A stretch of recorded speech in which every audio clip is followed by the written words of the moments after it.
शिवाय श्री शिवाय नमस्तुभ्यं। काशी विश्वनाथ की जय हो। महाकालेश्वर भगवान की जय हो।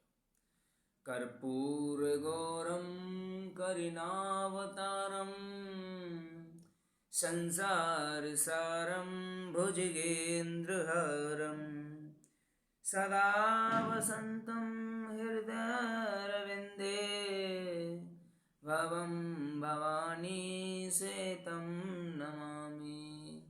भवं भवानी सेतं नमामि। भवं भवानी सेतं नमामि। बोले काशी विश्वनाथ भगवान की जय। कालेश्वर भगवान की जय। बोल काशीपति विश्वनाथ की जय। बोल माता की जय। गणपति सरकार की जय। हनुमंत लाल की जय। जगज्जननी जगदम्बा दुर्गा भवानी की जय। सरस्वती मैया की जय। हर हर महादेव हर हर महादेव हर शंभु। काशी विश्वनाथ ये उन्नीत पावन शिव महापुराण की कथा भोग और मोक्ष मुक्ति देने वाली है। यह शिव महापुराण की कथा शिव महापुराण की कथा कहती है कि जो व्यक्ति इसे पढ़ता है अथवा सुनता है वो इस यह लोग और परलोक में भी सुख पाता है। वो फिर जन जन मानस में भटकता नहीं है कभी। जो इस कथा को सुन लेता है या पढ़ लेता है वो भटकता नहीं है कभी कभी नहीं भटकता, क्योंकि वो इस पुराण से सीख जाता है कि हमें जिंदगी कैसी जीनी चाहिए। इस पुराण में 24,000 इसमें श्लोक हैं, 7 संगीताएं हैं। इसमें इतना लिखा हुआ है कि तुम्हारे जीने से लेकर अंत तक की इसमें वेदांत लिखा हुआ है। इस पुराण में इंसान की जीवन से जीवन दान लेने से लेकर मृत्यु तक का विधान लिखा हुआ है। इंसान को कैसे जीना चाहिए, कैसे नहीं जीना चाहिए, क्या करना चाहिए, दुनिया में क्या नहीं करना चाहिए, सारा वेदांत लिखा हुआ। इसीलिए कहते हैं कि शंकर की कथा में जाता वही है, बैठता वही है, श्रवण वही करता है जिसे मेरा शंकर चुनता है, मेरा ओगरदानी चुनता है, मेरा 3 भुजा नाथ चुनता है, मेरा कालों का काल महाकाल चुनता है, मेरा काशी विश्वनाथ चुनता है। उसी मनुष्य को बैठना पड़ता है और किसी की सामर्थ्य नहीं है जो बैठ जाए कथा में। नहीं तो तुम कभी भी प्रैक्टिकल करके देखना, तुम्हारे गली मोहल्ले में आस पड़ोस में कहीं भी कथा है रही हो, देखना पूरे लोग नहीं आएंगे।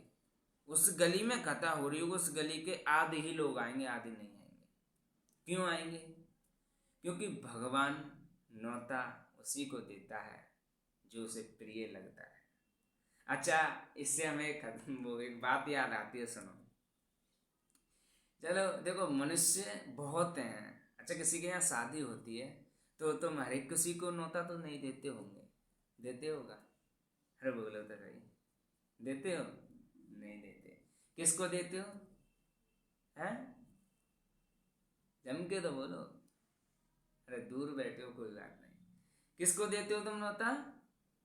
जिसे तुम चाहते हो और वो तुम्हें चाहता है, उसी को तो देते हो। जिसे तुम बुलाते हो और जिसे तुम बुलाते हो वो तुम्हें बुलाता है, उसी को तो तुम न्योता देते हो। इसी प्रकार से हमारी ये शंकर की कथा सिखाती है कि भगवान की शंकर की कथा में मनुष्य वही बैठता है जिसे भगवान से प्यार होता है और भगवान की भक्ति को जानता है, भगवान की कथा को समझता है, भगवान की महिमा को जानता है, वही भगवान की कथा में बैठता है। नहीं तो तुम देख लो, भगवान की कथा में हर कोई नहीं बैठ सकता।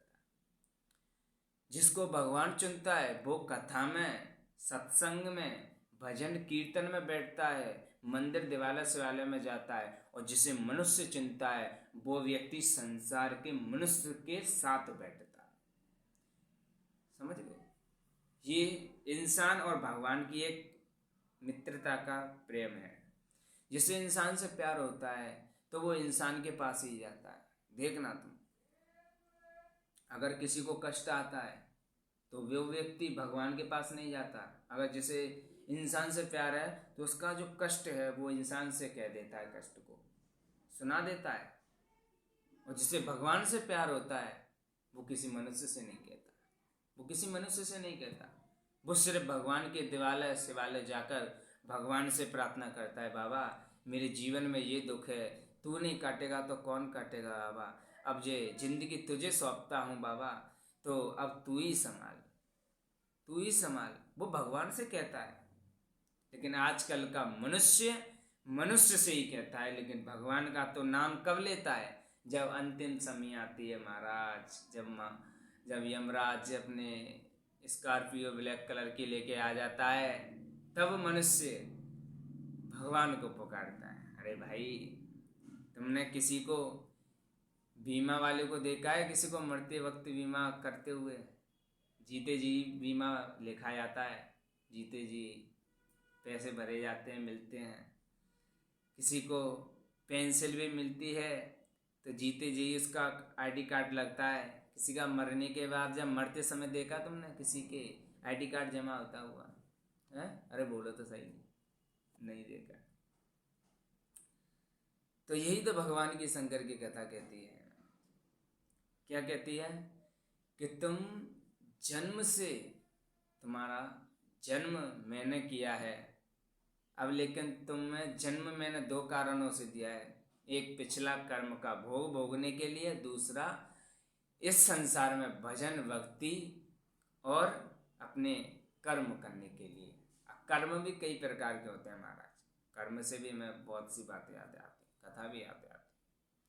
कर्म भी दो प्रकार के होते हैं, एक अच्छा भी होता है और एक कर्म गलत बुरा भी होता है। कर्म भी बहुत प्रकार के होते हैं।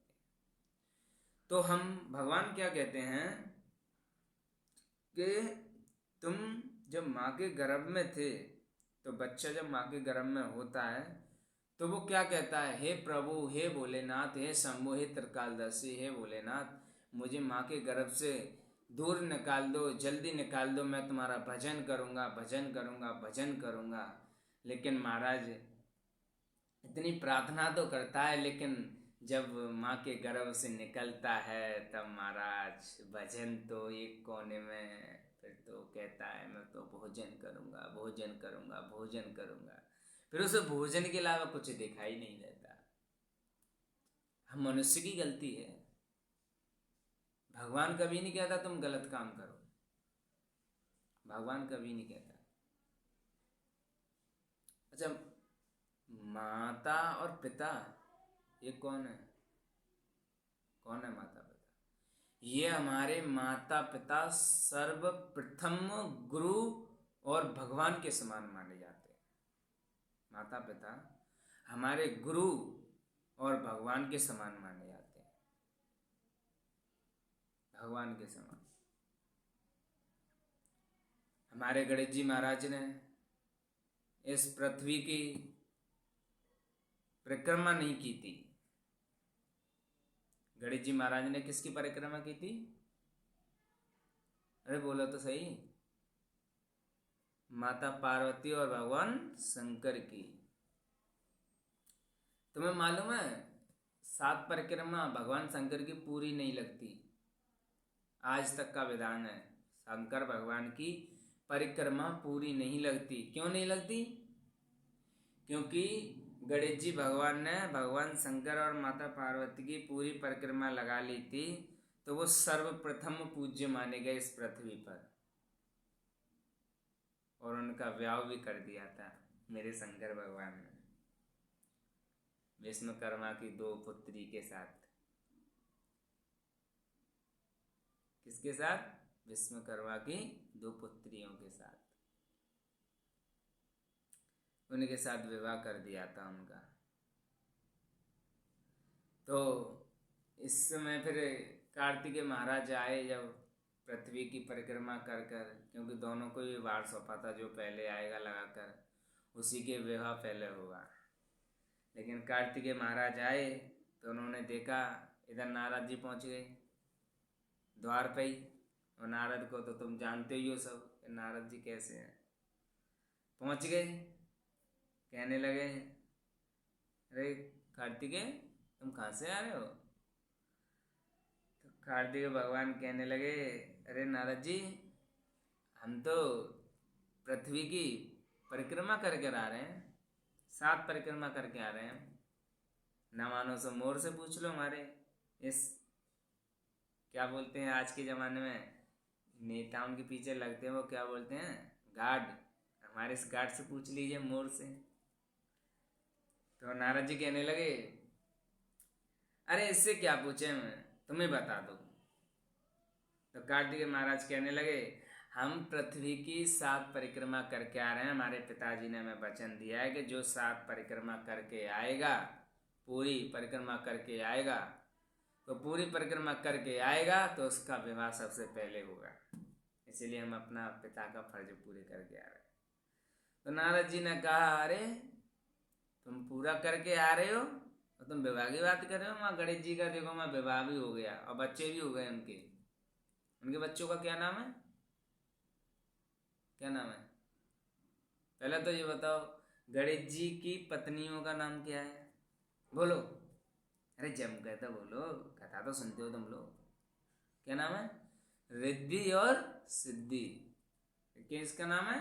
गणेश जी महाराज की पत्नियों का नाम। और उनके पुत्रों का नाम क्या है?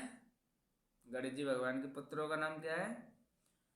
शुभ और लाभ। लेकिन यहाँ पे शुभ और लाभ है, लेकिन हम लोगों ने शुभ लाभ कर दिया है।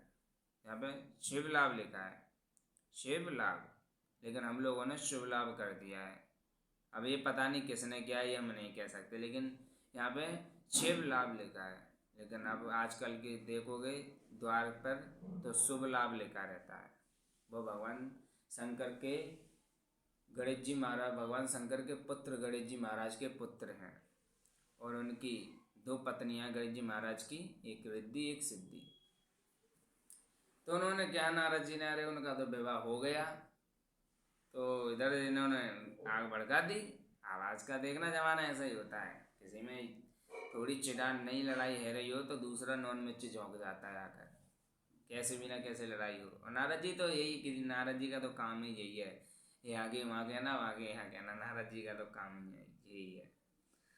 तो इतना कहा तो महाराज कार्तिकेय महाराज क्रोध होकर, क्रोध में हिमाचल पर्वत, वो विंध्य पर्वत पर जाकर बैठ गए। वहाँ पर बैठे तो भगवान बैठे तो माता पार्वती रुष्ट हो गई। माता पार्वती रुष्ट हुई तो माता पार्वती ने कहा प्रभु मैं तुमसे एक वर मांगती हूँ, क्या, कि आज के बाद तुम्हारी पूरी परिक्रमा नहीं लगाई जाएगी। तो भगवान शंकर बोले क्यों? इसलिए नहीं लगाई जाएगी क्योंकि गणेश जी ने 7 परिक्रमा लगा दी तो वो सर्वप्रथम पूज्य माने गए और उनका विवाह हो गया। तो ऐसे हिसाब से तो मनुष्य इस पृथ्वी, इस मृत्यु लोक में मनुष्य कोई भी तुम्हारी पूरी परिक्रमा लगा देगा तो तुम्हें उसे मनचाहे वरदान दे दोगे, वो जैसा वो वर मांगेगा वैसा दे दोगे तुम उसके हिसाब से। तो भोलेनाथ कहने लगे हाँ, और पूरी लगाएगा तो दे दूंगा। तो माता पार्वती कहने लगी इसके हिसाब से तो सब कोई राजपद मांग लेगा, कोई कुछ मांग लेगा, इसके हिसाब से तो सब लोग अपने अपने वो हो जाएंगे। तो माता भोलेनाथ कहने लगे तो तू बता पार्वती तू क्या चाहती है? तो माता पार्वती कहने लगी प्रभु मैं आपसे एक वर मांगना चाहती हूँ, क्या?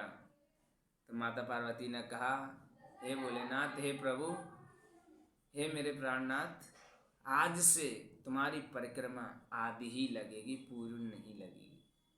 लेकिन यहाँ पे हम लोग पूरी कहते हैं, पूरी नहीं लगेगी, और शिव महापुराण की कथा कहती है पूर्ण नहीं लगेगी। यानी पूर्ण और पूरी, ये शब्द थोड़े है तो एक ही है, अर्थ एक ही है इनका, लेकिन हम पुराण के हिसाब से बोलेंगे, लेकिन तुम्हारे हिसाब से वो अलग बात है, लेकिन हम पुराण के हिसाब से बोलेंगे।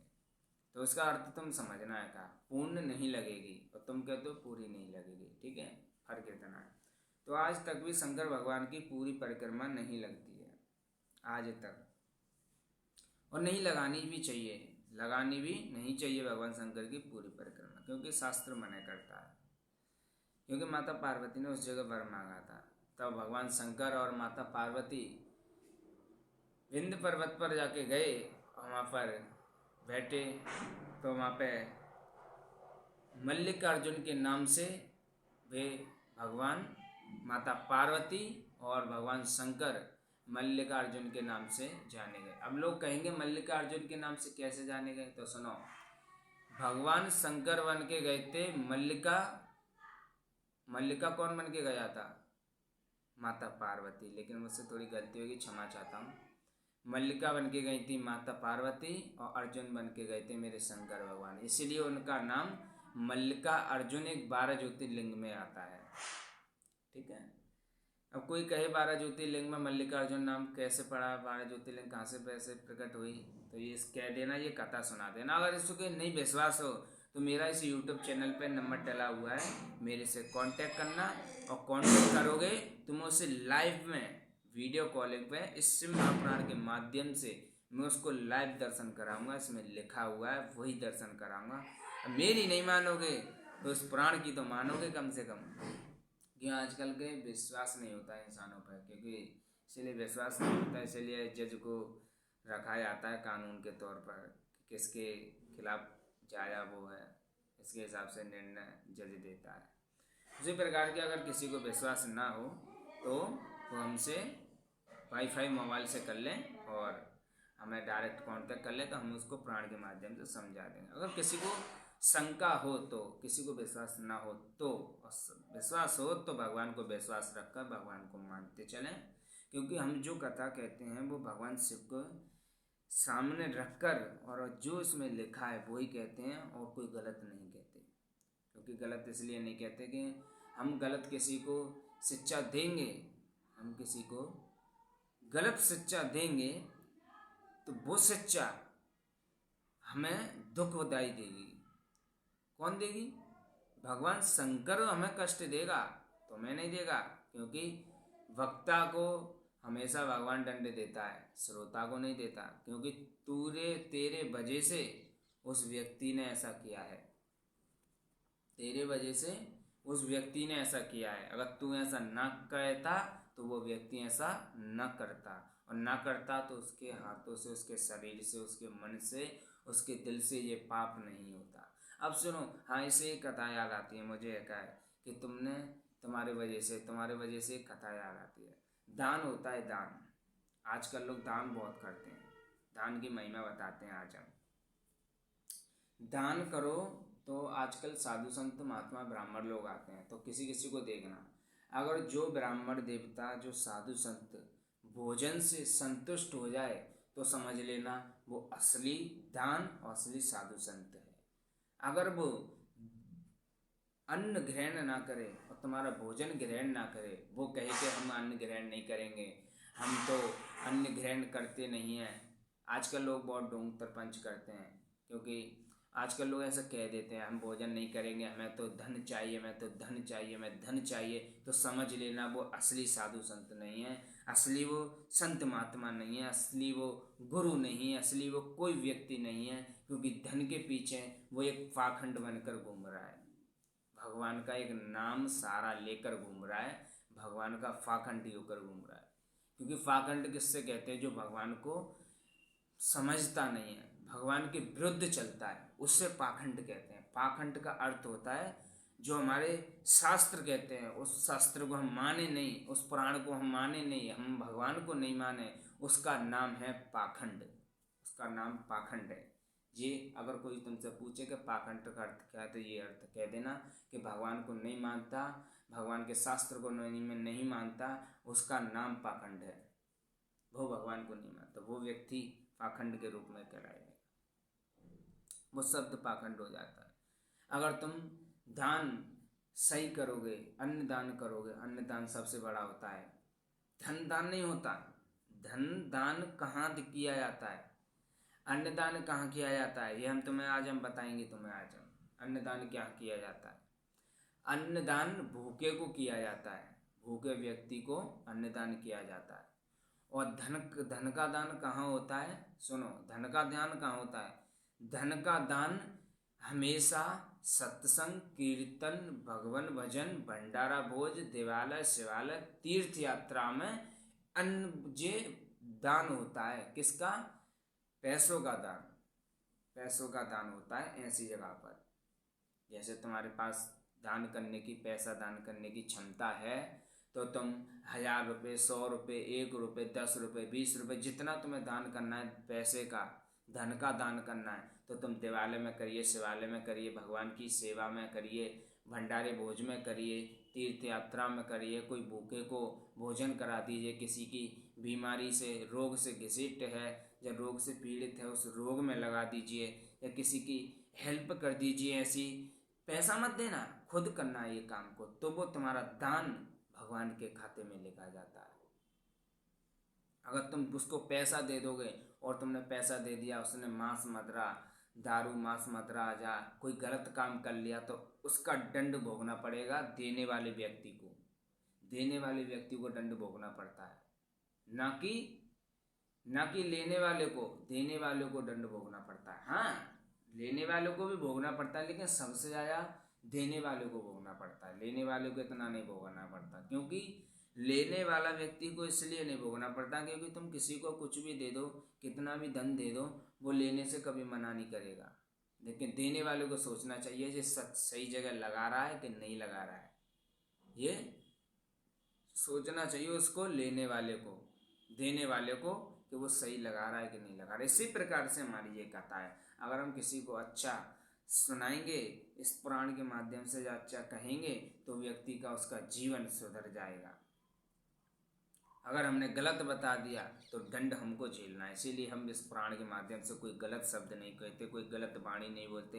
हाँ, अगर कोई गलती हो जाती तो हम क्षमा याचना उस लाइफ से भी मांगते हैं, जो इस लाइफ में जो कोई देख रहा है, इस भागवत से महापुराण कथा को सुन रहा है, उससे भी माफ़ी मांगते हैं कि हमसे ये गलती हुई है। अगर ये गलती हुई है तो हमें क्षमा करना। और हम जो बोलते हैं, अगर बोलते बोलते हमारे मुख से कोई शब्द उल्टा भी निकल जाता है तो हम वहीं में क्षमा मांगकर उसको सही बोल देते हैं, उसी जगह को, उसी शब्द को हम सही बोल देते हैं। और अंत समय में हम पुराण को भी क्षमा मांगते हैं, तो प्रभु अगर हमसे कोई पुराण पढ़ने में गलती हुई हो तो हमें क्षमा करना। क्योंकि गलती करके मनुष्य स्वीकार कर ले तो वो मनुष्य है, और गलती करके वो स्वीकार ना करे तो वो मनुष्य नहीं माना जाता। इसमें लिखा हुआ है, इसमें लिखा हुआ है। तो ये कथा यही प्रेरणा देती है कि हम भगवान की भक्ति करें और सदा भगवान का चिंतन, स्मरण, नाम स्मरण करें। क्योंकि ध्यान से बड़ा कोई धर्म नहीं है, ध्यान से बड़ा कोई भगवान की भक्ति नहीं है। भगवान राम का ध्यान करते हैं और राम भी मेरा शिव का ध्यान करते हैं। इसीलिए भगवान कहते हैं कि तुम किसी से डरना है या नहीं डरना वो तुम्हारे ऊपर है, लेकिन अपने कर्मों से जरूर डरना। तुम भक्ति भी नहीं करोगे तो भगवान तुम्हें क्षमा कर देगा। अगर तुम भक्ति कर रहे हो तो कोई बात नहीं। अगर भक्ति करने से एक फायदा होता है हमको, सुनो, शिव महापुराण की कथा कहती है भक्ति करने से हमारे पाप, कष्ट, रोग दूर हो जाते हैं और हमारे घर में विपदाएं भी नहीं आती, हमारे घर में कष्ट भी नहीं आता, हमारे जन्म जन्मांतर के पाप भी तर जाते हैं और हम भगवान के सामिक होकर हम भगवान का कैलाश धाम प्राप्त कर लेते हैं, भगवान की शरणागति प्राप्त कर लेते हैं। जो भगवान की कथा सुनता है अथवा पढ़ता है, भगवान की कथा यही करती है। क्योंकि हम देखो आजकल का मनुष्य कोई भी गलती करता है तो गलती करके अगर वो कथा में बैठ गया तो उसके पाप नष्ट हो जाते हैं, उसकी गलती माफ़ हो जाती है, फिर वो शुद्ध हो जाता है, वो फिर शुद्ध हो जाता है। अगर उसके निकलने के बाद फिर गलती कर दे तो वो मनुष्य का फिर वैसा का वैसा ही रहता है। इस कथा का मतलब यह समझाने का, हम इस कथा को पढ़ा रहे हैं, सुना रहे हैं, तो इसको जीवन में उतारना। क्योंकि जीवन में उतारोगे तभी तुम्हारे जीवन में बदलाव आएगा। इसे जीवन में नहीं उतारोगे तो तुम्हारे जीवन में कभी बदलाव नहीं आएगा। हमारा कहने का अर्थ यही है। वक्ता का काम होता है श्रोताओं का वक्त बदलना। वक्ता एक होता है वक्ता, एक होता है श्रोता। श्रोता का काम होता है किसी की, जब हम कथा सुनते हैं उस कथा में ना ही तो वक्ता की निंदा करनी चाहिए ना श्रोता की करनी चाहिए। श्रोता कौन? अब वो कहे कि मैं खुद श्रोता, अरे जो तुम्हारे बगल में भी बैठा वो भी श्रोता है। ना तो उस बगल वाले श्रोता की निंदा करनी चाहिए और ना ही उस ब्राह्मण देवता जो व्यासपीठ पर, व्यास गद्दी पर बैठा हुआ है, ना तो उसकी निंदा करनी चाहिए, ना किसी की भी निंदा नहीं करनी चाहिए। कहने का अर्थ ये पुराण कहती है, शास्त्र कहता है कि हमें जब कथा में बैठते हैं, जब भगवान के मंदिर जाते हैं या देवालय शिवालय जाते हैं, तो हमें किसी भी व्यक्ति की निंदा नहीं करनी चाहिए। क्योंकि हमें बस कथा सुने तो हमें ये सोचकर सुने कि सामने जो ब्राह्मण देवता बैठा है जो व्यास गद्दी पर, वो हमारा भगवान के सामीप्य है, वो हमारा भगवान है और हम उसके बेटे भक्त शिष्य हैं। हमें वो आशीर्वाद दें और हम अपना जीवन धन्य बनाएं और इस जीवन को हम जीकर भगवान शंकर की शरणागति पाएं, भगवान शंकर का कैलाश धाम पाएं। हमें बस इतना सोचना है और भगवान से यही प्रार्थना करना, बाबा आज तक हमसे जो भी गलती हुई है, जो भी भूल हुई है, वो गलती हुई है हमें माफ़ करना। आज से हम संकल्प लेते हैं बाबा कि आज से हम कोई गलत काम नहीं करेंगे, लेकिन जब से अब तक हमसे जो गलती हुई है हमारी गलतियों को क्षमा करना बाबा। आज के बाद हम गलती नहीं करेंगे। हमने जो पाप किए उन हमारे पापों को क्षमा करना। अपना बच्चा समझकर, अपना बेटा समझकर, अपना शिष्य समझकर हमें क्षमा करना और हमारी गलतियों को माफ़ करना। आज से हम संकल्प लेते हैं कि हमारे पापों को नष्ट करना और हमें अपनी भक्ति प्रदान करना और हमारे जीवन में खुशहाली लाना। ये तुम निश्चित कर लोगे, उस दिन से लेकर जिस दिन तुम ये काम गलत नहीं करोगे, अच्छा काम करते रहोगे, तो समझ लो तुम्हारी ज़िंदगी में, अगर तुमने 1 महीना भी ये उपाय कर लिया तो मैं लिख के दे सकता हूँ तुम्हारी ज़िंदगी बदलने में देरी नहीं लगेगा। भगवान शंकर तुम्हारी ज़िंदगी 1 महीने में बदल के रख देगा, अगर कोई ये संकल्प ले ले तो।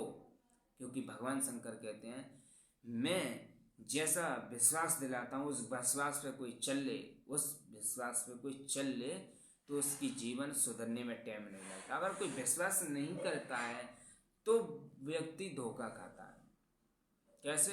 समझो, हम समझाते हैं। जैसे डॉक्टर की दुकान पर गए तुम, एक बुखार की गोली लेने, तुम्हें बुखार भी है, समझना जरा, तुम्हें बुखार भी है और तुम्हें जुखाम भी है। बुखार और जुखाम में अंतर होता है। एक पुड़िया है वो है जुखाम की, एक पुड़िया है बुखार की। और डॉक्टर ने कहा सुबह खाना बुखार की, शाम को खाना खांसी की, जुखाम खांसी की। एक समय उसको खाना, एक समय उसको खाना। और उसने टाइम दिया है सुबह खाना बुखार की या शाम को खाना जुखाम की। और तुमने शाम वाली सुबह खा ली, सुबह वाली शाम को खा ली। और डॉक्टर को मालूम है, जब तो उसने ये निर्णय दिया है कि वो ऐसे नहीं ऐसे ठीक होगा। तो उसी प्रकार से एक वक्ता होता है जो ज़िंदगी सुधारने में एक माहिर होता है, जो वो जानता है कि श्रोताओं का वक्त कैसे बदलना है। मुझे उसका वक्त बदलने की है भगवान का आसरा लेना, भगवान का ध्यान स्मरण करना, चिंतन करना और भगवान की भक्ति में लगे रहना और अपने कारोबार में लगे रहना। वो एक वक्ता ऐसी सीख देता है, वक्ता एक ऐसी सीख देता है तो समझ लेना वो एक सच्चा वक्ता है। अगर वो वक्ता कह दे कि तुम भक्ति करो, भक्ति करो, भक्ति करो, काम पे मत जाओ, काम धंधा मत करो, तुम भक्ति करो, भक्ति करो, तो वो वक्ता नहीं होता, वो एक वक्ता नहीं होता। वो समझ लीजिए कोई और ही है, लेकिन हम व्यासपीठ से नहीं कहेंगे कि वो कौन हो सकता है, लेकिन हम इतना जानते हैं वो वक्ता नहीं हो सकता। वक्ता का मतलब होता है, वक्ता होता कौन है? वक्ता का मतलब ये है, वक्ता एक भगवान की शरणागति पर ले जाए, भगवान के रास्ते पर ले जाए और काम के भी रास्ते पर ले जाए। भगवान कभी नहीं कहते कि तुम मेरी भक्ति करो, भक्ति करो, काम मत करो। भगवान तो ये कहते हैं काम करो पर ध्यान रखो भरोसा टूटे